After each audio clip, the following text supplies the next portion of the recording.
आप योजनाओं की बात कर रहे थे।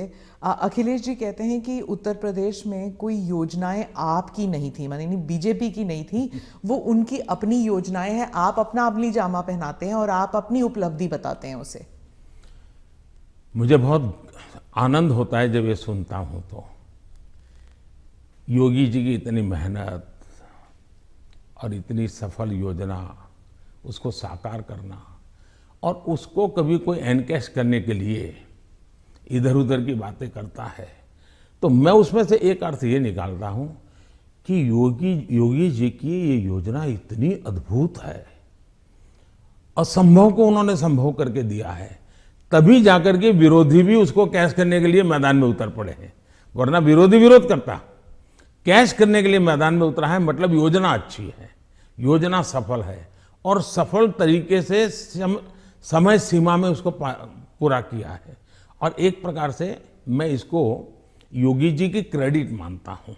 दूसरा विषय है, हमारे देश में एक कल्चर चला कि राजनेता और सरकारों का काम क्या, हर चीज पे हाथ डाल देना, बोलते रहना ये करेंगे वो करेंगे, ये करेंगे वो करेंगे, कभी इसके में, और कोई चीज दुनिया में उन्होंने छोड़ी नहीं है। कोई नेता मिल जाएगा वो कहेगा हम चंद्र पर मानवी भेजने वाले हैं। कोई नेता मिल जाएगा उसने कभी कहा होगा कि हम चंद्र पर व्यवस्थाएं खड़ी करने वाले हैं, और 100 साल के बाद भी, 50 साल बाद, 30 साल भी कोई कर देगा तो वो कहेंगे हाँ देखो हमने उस समय कहा था। तो ऐसे लोग तो बहुत मिल जाएंगे। आपने क्राइम फ्री उत्तर प्रदेश का जिक्र किया है अपने भाषणों में, पार्लियामेंट में भी आप कर रहे थे।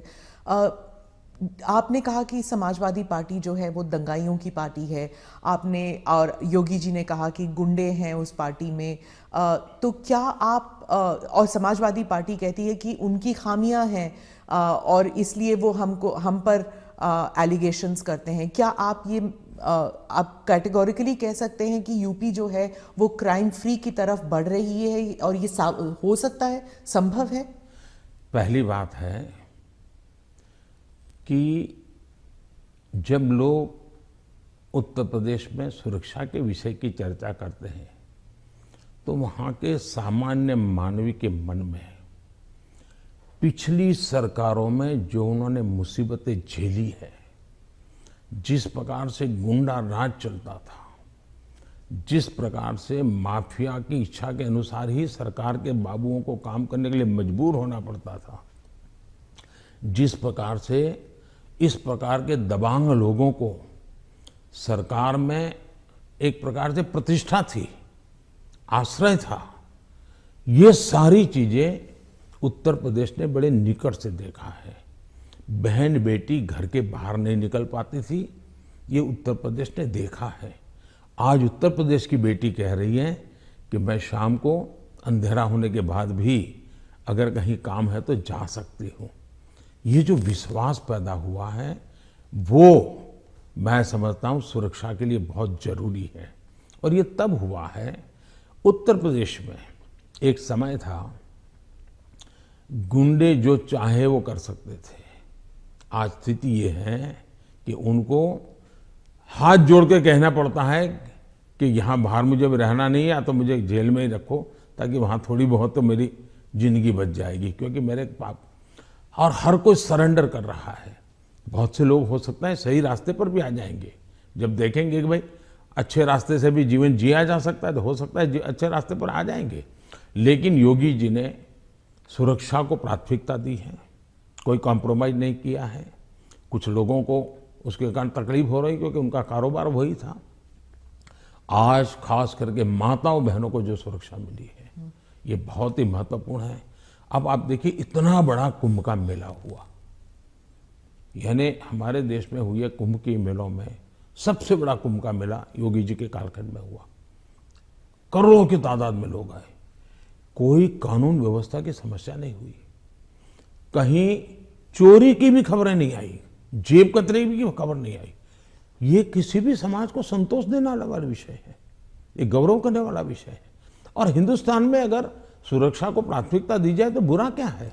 नहीं, बुरा नहीं। जैसे सुरक्षा की बात चल रही है तो वो कहते हैं कि वहां पर एक जुडिशियल प्रोसेस नहीं है, ठोकों की राजनीति चलती है। अगर योगी सरकार ने डिसाइड कर लिया कि फलां जो है वो गुंडा है या उसका कारोबार जो है उसमें कोई डाउट है तो उसको जेल में डाल दो, मतलब एक जुडिशियल प्रोसेस नहीं है, वो कहते हैं। देखिए, हिंदुस्तान की जुडिशरी वाइब्रेंट है, हिंदुस्तान की जुडिशरी बहुत ही सक्रिय है और कभी कभी तो प्रोएक्टिव है।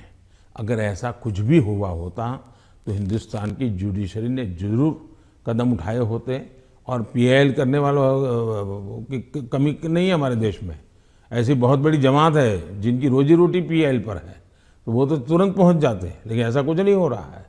मतलब वो न्यायिक प्रक्रिया के आधार पर काम करते हैं। पर जैसे जैसे लखीमपुर खेरी का इंसिडेंट हुआ था और वो टेनी अभी भी जो हैं वो he still an important person BJP के लिए, तो ऐसे कई इंसिडेंट्स हैं उसको लेकर जो वहाँ पर जो समाजवादी पार्टी है it has been successful in saying कि अगर कोई बीजेपी के साथ है तो वह वाइट वॉश हो जाते हैं उनके सारे क्राइम्स। मैं यही तो कह रहा हूँ कि सुप्रीम कोर्ट जो कमेटी बनाना चाहती थी, राज्य सरकार ने सहमति दी।